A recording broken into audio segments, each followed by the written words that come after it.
What would happen if Elon Musk teleported 100,000 people to Mars today? The Earth is in trouble. All the changes in nature, climate, economics and politics indicate that it's only a matter of time before the Earth will be uninhabitable. To find the solution, we must look to the stars in the sky. If humanity succeeds in colonizing one of the planets in our solar system, we could be saved, and our civilization would not be threatened with extinction. Can they do it? Will Earthlings live on Mars in the future? What are the possibilities?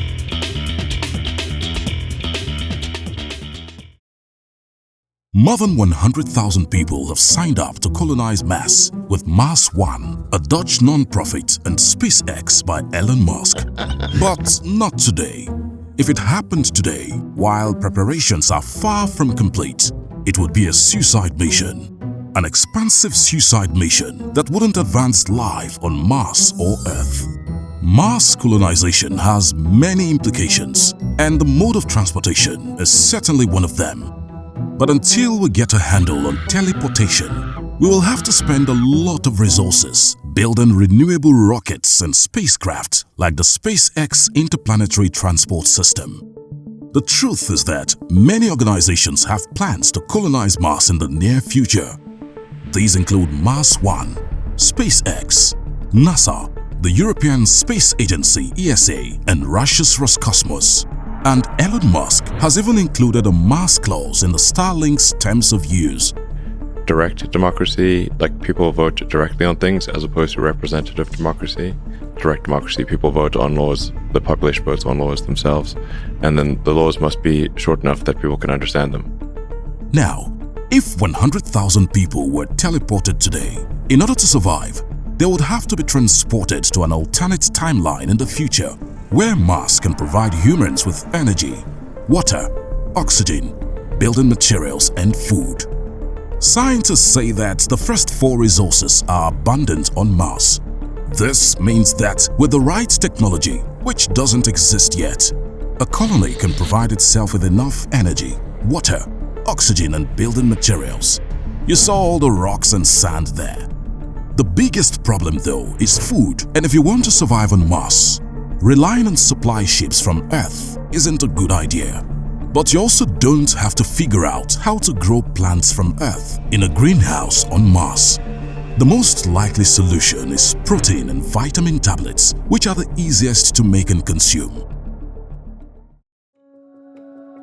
The only things that would need to be worked out are details such as higher radiation, lower gravity, degree of isolation, and the major change in lifestyle. These would lead to rapid genetic evolution if they could find a way for the embryo to develop under Martian conditions and continue the species.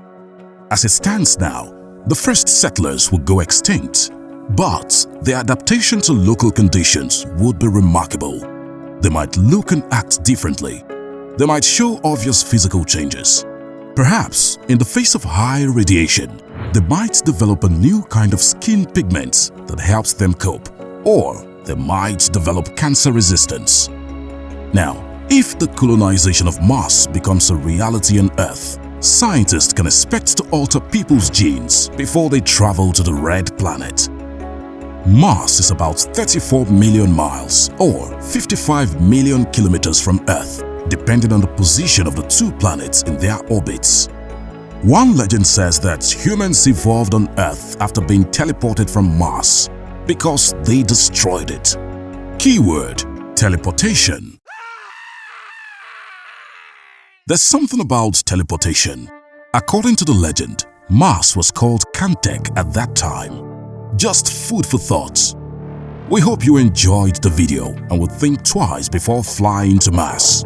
Like, share and subscribe to Mystify to experience more thought experiments that could happen to you too.